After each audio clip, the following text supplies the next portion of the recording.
మరి అందరం కూడా చాలా మటుకు చర్చించడం జరిగింది, టెండర్లు పిలవటం జరిగింది.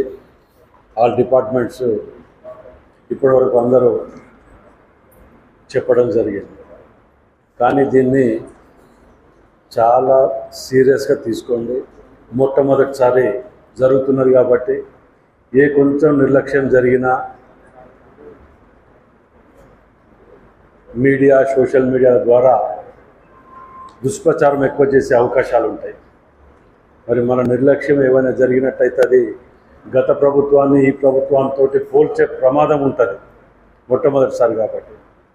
మరి అందరూ కూడా చాలా సీరియస్గా తీసుకొని దాని మీద ప్రత్యేక శ్రద్ధ పెట్టి టైం మాత్రం కంపల్సరీ కేటాయించవలసిన బాధ్యత ఉన్నది. అదేవిధంగా ఎలక్ట్రిసిటీ డిపార్ట్మెంట్ దాంట్లో కూడా ఇప్పుడు స్ట్రైక్ అంటే ప్రైవేట్ వర్కర్స్ ఏమైనా హైర్ చేసే అవకాశం ఉండేటప్పుడు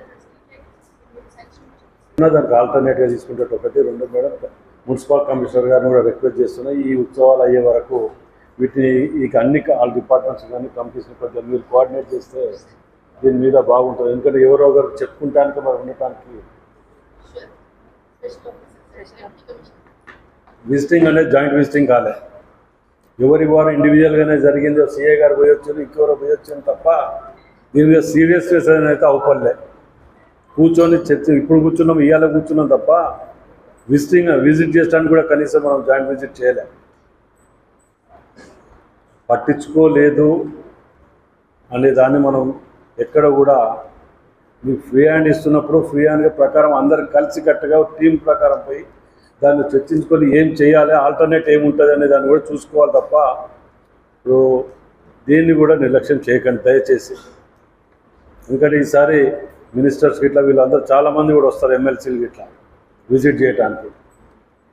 కాబట్టి మరి రైల్వే దాన్ని, పోలీస్ డిపార్ట్మెంట్ అన్నీ కూడా కలిసి దాన్ని, ఎందుకంటే నడిచేటప్పుడు ప్రమాదాలు, నేను లాస్ట్ టైం సిలిండర్ వెళ్ళినప్పుడు చిన్నదానికే దాన్ని ఇంత పెద్దగా చూపించాను. రోడ్ క్రాస్ చేసేటప్పుడు దానికి వాళ్ళతోటి రైల్వే డిపార్ట్మెంట్ తోటి చెప్పి కోఆర్డినేట్ చేసుకొని దానికి ఇదిగా టైం కేటాయించేటట్టు మాత్రం చూసుకోండి దాని మీద. Thank you.